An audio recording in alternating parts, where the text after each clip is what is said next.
Quiero presentarles acá un poco la panorámica del hospital universitario como el escenario de una violación sistemática y continuada de los derechos humanos. Yo diría que sistemática, continuada y universal del derecho a la salud y a la vida. Hoy día podemos decir con propiedad que ningún paciente tiene garantizado el derecho a la salud y la vida en el hospital universitario. ¿Por qué ocurre esto? Bueno, lo primero es que obviamente, aunque no resulta tan obvio para quien va al hospital, el hospital universitario no escapa a la situación del país. El hospital universitario no es más que otra institución, otra organización del país.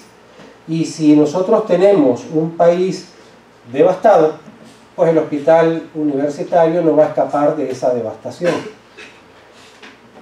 Pareciera obvio, pero no es obvio. Mucha gente que va al hospital va con la esperanza de que se va a encontrar una institución que no sufre los mismos males que el resto de las instituciones. Y resulta que es al revés, que el hospital universitario sufre los males quizás de manera más acentuada y más intensa que otras instituciones. ¿Por qué? Porque es una organización muy compleja.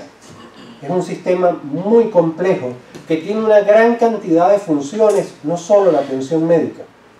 Ahí hay una cantidad de funciones, como por ejemplo, piensen que es un hotel que tiene 465 inquilinos todos los días y que tiene más de 20.000 metros cuadrados de superficie. Y gestionar solo ese componente de la hotelería es tremendo. Tenemos que tener 465 platos de alimentación 3 veces al día. En un hospital que desde el 15 de enero ya no tiene, ya agotó su partida para comida.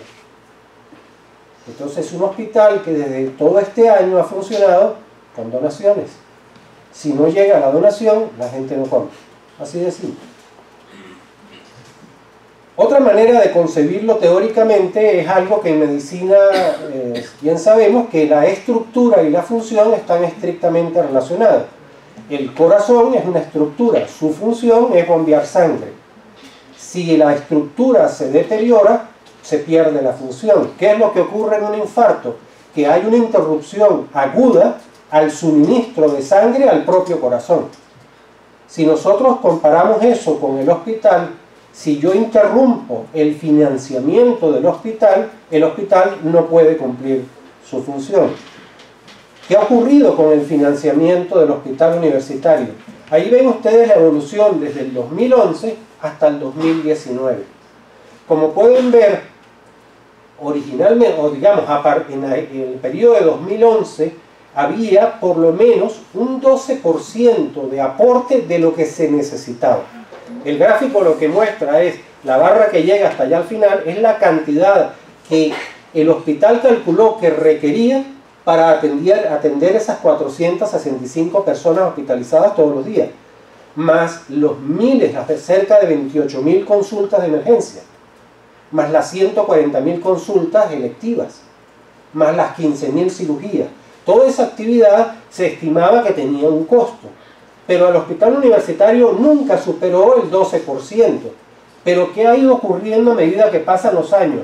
A partir del 2018 ocurre una caída abrupta y apenas recibimos en el 2018 el 0,05% de lo requerido. Pero en el 2019 no hay presupuesto. Para 23 de mayo no tenemos nada de presupuesto. El Ministerio de Salud no ha asignado un céntimo al Hospital Universitario de los Andes. Es decir, lo condenó al cierre completo. Si nosotros vemos gráficamente, ahí hay una chiste que no sé cómo quitarla. Bueno, en el gráfico no se logra ver, pero noten ustedes que si yo pongo el presupuesto del hospital, pero lo llevo a una medida que que pueda comparar con relación a la devaluación, como el índice de precios al consumidor o el presupuesto en dólares, pueden ver ustedes la enorme caída que tuvo el presupuesto hospitalario en este decenio. No voy a notar, aquí no se ve porque precisamente el parchecito lo tapa, que en 2019 pues cayó a cero. No hay presupuesto. El infarto financiero, porque así se me ocurrió llamarlo, que es una interrupción brusca del suministro del nutriente del hospital universitario, que es su presupuesto, genera un marcado déficit de insumos, genera un deterioro del equipamiento y de la infraestructura y genera deserción del personal porque los salarios son miserables. El resultado final es que la calidad de atención médica se deteriora, y la calidad de atención médica tiene varias dimensiones. Tiene que ser efectiva, es decir, tú vas te fracturaste el fémur, tú esperas que en una cuestión de 48 horas ya tú estés operado. Tiene que ser segura, es decir, que cuando a ti te operen, que no vayas a adquirir una infección en el área donde te operaron. Donde una infección que termine comiéndose el hueso con una osteomielitis y que tú pases 6 meses metido en el hospital por eso, porque agarraste una infección en el hospital. Tiene que ser humanizada, que no te trate como un animal, o peor que un animal, porque las veterinarias tratan mejor a los animalitos. Tiene que ser digna, que a ti no te tengan que hacer un examen ginecológico sobre un escritorio metálico en un área de triaje rodeada por 30 personas, como ocurre. Que tiene que ser equitativa, porque el que no tiene debería tener el mismo posibilidad de acceso a la salud que el que sí tiene. Y finalmente que sea accesible, es decir, que tú puedas ir a un hospital y encuentres médicos que te atiendan. Pero ocurre que todos los indicadores de rendimiento y calidad de atención se vienen deteriorando marcadamente desde el 2013. El déficit de todos los rubros de insumos, es decir, no hay un solo rubro de insumos donde uno diga tengo suficiente. La deserción creciente de personal, que ahorita les muestro por dónde va. El deterioro inexorable de todo el equipamiento, tanto equipo médico como equipo que sostiene los servicios del hospital, como bombas de agua, calderas, etc. La erosión de la organización, porque esto es algo bien interesante que no solemos pensar en estos casos. Si yo interrumpo el financiamiento, comienza a desorganizarse todo el hospital, que tenía unos protocolos para hacer las cosas y los empieza a violar. Un protocolo, por ejemplo, de que yo tengo que llegar a un área quirúrgica, no puedo pasar ahí con la ropa, tengo que cambiarme ropa, tengo que lavarme las manos con desinfectantes, etcétera, etcétera. Ese protocolo se rompe cuando usted no tiene jabón con que lavarse las manos, cuando el cafetero viene y entra como Pedro por su casa hasta los quirófanos, y entonces todos esos protocolos se rompen y la persona que se está formando ya no conoce los protocolos, ya no sabe de protocolos. Entonces la nueva generación dice, al quirófano se puede entrar comiendo empanada. Y entonces va desorganizando y va perdiéndose los protocolos que deben regir en un hospital. Y la inseguridad, que es un problema enormemente grave, porque el hospital, como está pasando aquí en Fases y en cualquier parte de la universidad, lo están desmantelando. O sea, a mí me daba lástima, mi hija estudió acá, y cuando yo llegué ahorita y veo que ningún edificio ya tiene letreros, que uno tiene que inferir por la sombra que dejó el hierro que estaba pegado ahí. Bueno, lo mismo pasa en el hospital. Todo el bien público está siendo desmantelado, y allá pasa en los hospitales, los centros de piso. La mayoría del hospital está oscura, no porque no tengamos los bombillos, sino que si los ponemos duran 2 horas. Todos los equipos médicos que se roban, los insumos médicos, y eso es terrible para el hospital. Todo eso está afectando negativamente la calidad. ¿Cómo? Vean ustedes estos pequeños diagramas. De verdad no se pueden quitar. Sí, sí, sí. Aquí viene ya una parte.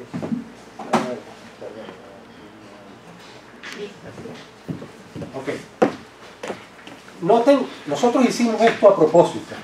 Tomamos 2 periodos del gobierno, de los gobiernos bolivarianos, porque queríamos mostrar que la situación no ha sido uniforme. Fíjense que en el quinquenio 2002-2006 había un creciente número de consultas. Llegamos a tener 215.000 consultas en el hospital. Pero a partir del 2013 viene cayendo. Y llegamos a 100.000, es decir, casi un descenso del 50% de lo que hacíamos, de lo que llegábamos a hacer. 2013-2008. Noten ustedes que el número de pacientes atendidos, es decir, de hospitalizados que luego fueron dados de alta, se mantenía relativamente uniforme y luego hay una caída violenta en la cantidad de pacientes que se hospitalizan y luego se dan de alta. El promedio de estancia, la paradoja que conocen muy bien los norteamericanos. Si el hospital funciona mal, se vuelve más costoso. Porque si yo opero a un paciente y en 48 horas lo resolví y lo mandé a la casa, perfecto. Pero si lo opero y se infecta y pasa 6 meses en el hospital, genera enormes gastos. Y eso es lo que estamos viendo. Que en la línea azul está el primer quinquenio y en la roja el segundo quinquenio. De 7.7 días en promedio que pasaba un paciente, ahora pasa 10 días. Y eso también tiene implicaciones para la economía familiar, porque puede ser un padre de familia el que está metido ahí. Cirugías. Noten que había una progresión en ascenso en cirugías, se llegó hasta 13.000 cirugías y ahora vamos por 8.000. ¿Qué significa eso? Deuda quirúrgica. 1.500 personas están esperando cirugía ahorita en el hospital.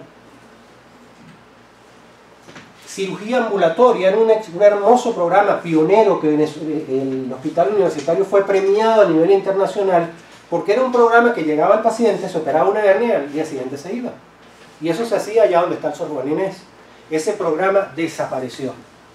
Simplemente se acabó el programa por deterioro de equipos, por déficit de insumos. Y se llegó a resolver una gran cantidad de cirugías. Ahorita se volvió a abrir, ¿no? Los exámenes de laboratorio, llegamos a hacer 1.500.000 pruebas de laboratorio al año en el hospital universitario. Ahorita 61.000 en el 2018. Y así, igual con los estudios radiológicos. Pero ustedes se preguntarán, ¿cómo es posible que se haya podido hacer 57.000 radiografías o 8.000 cirugías en un hospital que no tiene recursos para hacerlo? Bueno, fue posible por esto. Los gastos de bolsillo. La Organización Mundial de la Salud dice que si usted gasta más del 40% de su ingreso familiar en salud, usted está incurriendo en lo que se llama gastos catastróficos de salud. Es decir, eso va a impulsar a la familia hacia la pobreza. ¿Qué tenemos en el hospital universitario? Esto fue una tesis de grado que hicimos entre 2017 y 2018 para ver qué pasaba en la unidad de cuidados intensivos de niños.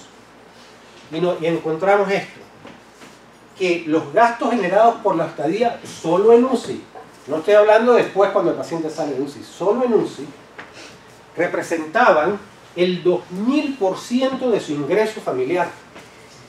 Y en un rango que iba de 70% hasta 97.000% del ingreso familiar. Y usted dirá, pero entonces ¿cómo hicieron? Muy simple, vendieron todo. Se endeudaron hasta donde no pudieron. Y muchas cosas simplemente no se hicieron. Si el paciente requería una placa, pues no se la puso, soldó el hueso solo y listo. Cosas por el estilo. O el paciente murió esperando. Gastos totales como porcentaje de la canasta básica. Los gastos eran del 690 de la canasta, el 90% de la canasta básica familiar. O gastos expresados como salarios mínimos. Podría llegar a ser hasta 1.200 salarios mínimos. En un hospital público, donde supuestamente el Estado, según la Constitución, asegura la atención gratuita de salud. Es equitativa esa, es accesible, es concebible dentro de un Estado socialista, ¿no? Esta es la otra cara de la moneda. Esta es una publicación de un estudio que hicimos con los pacientes que llegaban con problemas cardíacos agudos. La primera causa de muerte de la población venezolana son las enfermedades cardiovasculares. ¿Qué pasa con esas personas que llegan al hospital con un infarto o con una arritmia? Lo estudiamos, se publicó y encontramos que casi el 100% de los pacientes no recibían el tratamiento adecuado. Ya sea medicamentos o ya sea la intervención que se hace en esos casos, que es poner un stent, es decir, hacer un cateterismo y destapar la arteria. La mortalidad era del 10%, que es muchísimo más alta que la de otros países. Otras consecuencias. Nosotros tenemos una gran cantidad de servicios del hospital que ya están cerrados. Por ejemplo, tomografía y resonancia. Y en un hospital universitario, no tener tomografía y resonancia, de una vez lo degrada de ser un hospital 4, que es lo que es nominalmente, a un hospital 3. Pero además, piensen ustedes que si un familiar de uno o uno mismo tiene un accidente y sufre un trauma craneano, salir del hospital universitario a una clínica representa un enorme riesgo. Porque va a tener que moverse en un medio de transporte inadecuado, va a pasar mucho tiempo con un tubo puesto, exponiéndose a grandes peligros. Además de los costos que eso tiene. El programa, por ejemplo, de trasplante renal, que el hospital universitario era pionero en Venezuela en eso, está cerrado. Cirugía cardiovascular, está cerrada. Nosotros llegamos a hacer cirugía corazón abierto en ese hospital y está cerrado. Una gran cantidad, más de 15 servicios ya se cerraron. Otra faceta del problema, la mortalidad. Noten ustedes la mortalidad en este quinquenio y miren cómo vamos en la mortalidad en este quinquenio. Estamos casi 3 veces por arriba de lo que deberíamos estar. Se espera que un hospital de esa característica tenga una mortalidad menor del 4%. Y estamos al 21%, casi 5 veces por arriba de lo esperable. Pero, mortalidad materna, esta es quizás una de las más dramáticas. Ustedes ya habrán escuchado que la mortalidad materna es un indicador de cuál es el estado de bienestar de una población.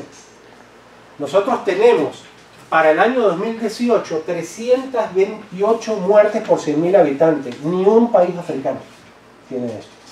Pero es más dramático porque hoy, este año, para el día de hoy, tenemos una mortalidad materna de 1.325.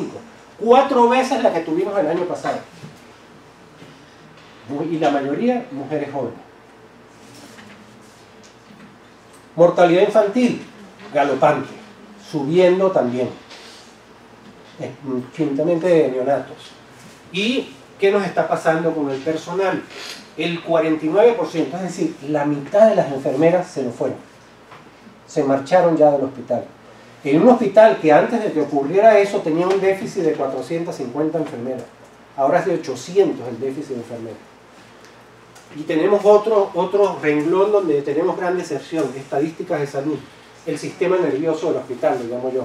Porque ellas son las que captan todo lo que se hace en el hospital, toda la información que se hace en el hospital.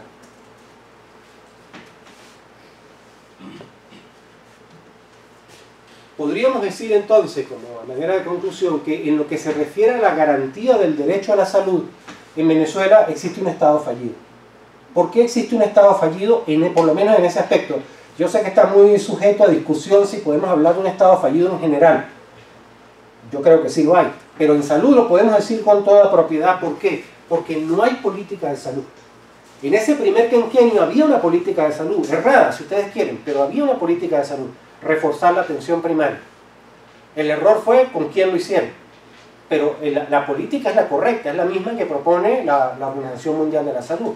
Refuerce la atención primaria, refuerce la prevención para evitar los problemas posteriores. Pero ahorita ya no hay política de salud. Todo el sistema se derrumbó. No hay sistema de salud. Noten ustedes que nosotros tenemos, para, por ejemplo, un paciente que está en el hospital y requiere meropenem, un antibiótico de alto costo para infecciones severas. Y el seguro tiene grandes cantidades. Nosotros prácticamente tenemos que ponernos de rodillas para que el señor del seguro, que es un muérgano, lo digo aquí en público, no me importa decirlo, nos dé el meropenem. Prácticamente de rodillas, esperas de 4 horas. Epa, pero no es un sistema nacional de salud, no debería ser automático. No debería haber una distribución pensada. Entonces llega meropenem, que es un recurso para hospitales grandes, a un ambulatorio por allá en el Quinto Demonio, donde no se ponen medicamentos endovenosos. Pero a nosotros nos llega un camión con 45.000 frascos de acetaminofén, que no usamos. No hay autoridades efectivas. ¿Y por qué digo eso? Porque en realidad los ministros son de adorno. Resulta que los ministros nos dicen categóricamente que ellos no se reúnen con ninguna autoridad de salud en los estados. El director de la Corporación de Salud no tiene acceso al ministro de Salud. Ellos se reúnen con el gobernador, pero ¿es que acaso el gobernador sabe lo que pasa en el sistema de salud? No lo puede saber al detalle. Tiene que haber una reunión con esa gente, pero no existen esas autoridades. No hay financiamiento, ya lo dijimos, no hay gestión de calidad, nadie audita si estamos haciendo bien o mal las cosas, y hay un profundo deterioro de la medicina preventiva. Yo, que soy pediatra, ya hay 2 vacunas que se ponían y ya no se ponen, neumococo, rotavirus, y las otras son erráticas. Hay un marcado deterioro de todas las condiciones necesarias para garantizar la calidad. Un hospital que no tiene jabón. ¿Cómo puede funcionar un hospital que no tiene jabón para lavarse las manos y que no tiene cloro para limpiar los pisos? No hay voluntad política de mejora. Cuando usted intenta plantear estos problemas, viene lo que muchos de ustedes han expuesto acá y han vivido, viene la agresión. Viene a ver cómo te ponen preso. La directora del hospital de Vigía, me informaron ayer, no me consta, está presa. ¿Por qué? Porque en su hospital había medicamentos vencidos. Para el público le suena loco que haya medicamentos vencidos en un hospital. Pues sí, en todos los hospitales hay medicamentos vencidos. ¿Por qué? Porque el camión que nos mandan, que nadie sabe qué es lo que trae, viene la mitad del camión lleno de productos como aminofilina. Aminofilina es un producto que ya no se usa, que ya el conocimiento médico dice eso no tiene uso en un hospital. Pero entonces algún muérgano hizo compras masivas de aminofilina, porque por supuesto en ningún país lograban venderla, y aquí vino y la compró, y nos las envían a los hospitales. Y nos vamos atiborrando de medicamentos de ese tipo vencidos que no tienen ningún uso, y que no se deben usar por los efectos colaterales. Entonces se van llenando los almacenes con eso. Si usted le dice al camión, que sería lo lógico, mire amigo, llévense su broma porque no la quiero aquí, no la necesito, el tipo cierra la puerta y se lleva todo lo que usted necesita también, porque ese camión trae sueros, trae equipos necesarios para atender pacientes y trae esos productos. Pero entonces el agente del camión le dice, no, si usted me rechaza eso, me llevo todo. Y luego, ¿cómo hace usted? Y por supuesto, lo que se llama la gran corrupción. Ustedes recordarán o habrán oído hablar de la gente de Transparencia Internacional, que hay varios niveles de corrupción. Está la pequeña corrupción, que es la que vemos en el hospital todos los días, el cobro ilegal de servicios, el hurto de equipos, bla, bla, bla. Pero no hay gran corrupción en nivel de financiamiento porque no hay financiamiento. Así de simple. La mejor garantía de que no hay gran corrupción en el hospital es que no hay presupuesto. ¿Qué van a robar si no hay que robar? Entonces, la gran corrupción se da en Caracas, porque en salud, todas las grandes compras se centralizan en el ministerio. Y es allí el mismo Rotondaro, que fue ministro de salud y fue director del Seguro Social, lo denunció. Él tenía que pasar por un general para bajarse de la mula con el 70% de la compra. Entonces, esa gran corrupción, por supuesto, destruye todo el sistema de salud, en todos sus niveles. La gran corrupción, además, y eso sí ocurre a nivel local, se centra en las nóminas de personal. ¿Por qué? Porque si bien es cero el presupuesto para gastos de funcionamiento, sí sigue llegando la plata para pagar los salarios. Y el salario de cada uno es miserable, pero cuando es el salario de 5.000 personas, que son las que trabajan en el hospital, eso sí es un monto grande. Y de ahí sí se puede robar. Y los estudios de Transparencia Internacional dicen que entre el 80 y el 85% de la corrupción se enfoca en las nóminas del personal. El problema del hospital puede ser visto como una gestión de medicina de desastre, y eso es lo que estamos haciendo. Nosotros nos planteamos que vamos a gestionar el hospital como si estuviéramos en un desastre. ¿Por qué es un desastre? Lo único que es un desastre continuado, es un terremoto continuo. El problema del sector salud en general es que tiene que redefinir políticas y financiamiento.